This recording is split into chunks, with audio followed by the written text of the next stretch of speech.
fall of that water or droplets will look beautiful and beautiful. And that's a point. Because for beauty. Special for woman.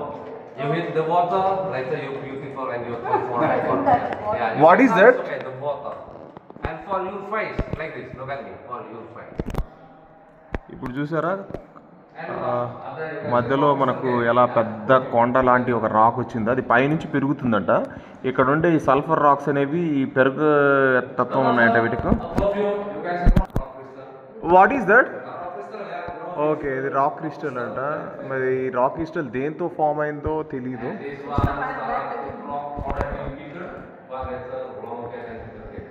Sulphur చూసారా, ఇవన్నీ పైనుంచి వచ్చే రాళ్ళు కూడా ఒక్కోదానికి ఒకటి ఇలా కిందకి పెరుగుతూ పెరుగుతూ కేవ్స్.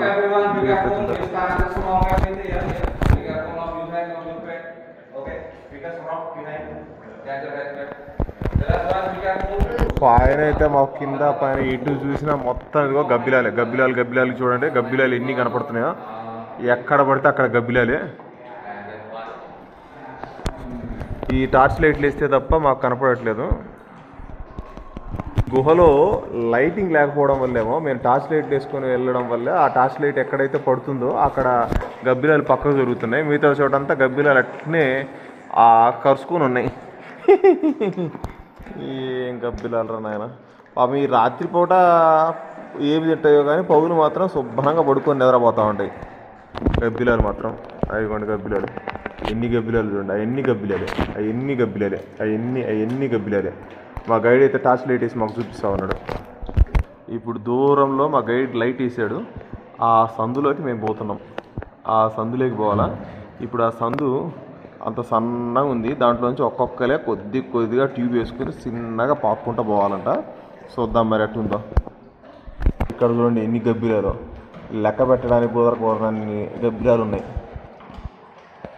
ఇది గబ్బిలాల సామ్రాజ్యంలో ఉంది ఈ గుహ అయితే. ఇంతకుముందు చూసిన గుహ అయితే అన్ని గబ్బిలాలు, అసలు గబ్బిలాలు నాకు పెద్ద కనపడలేదు, కానీ ఈడ మాత్రం మొత్తం గబ్బిలాలే.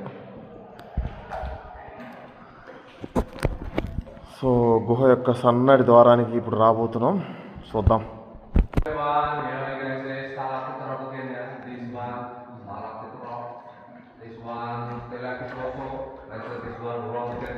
చూడండి ఇది పైనుంచి ఎలా పెరిగిందో మధ్యలో గుహలో.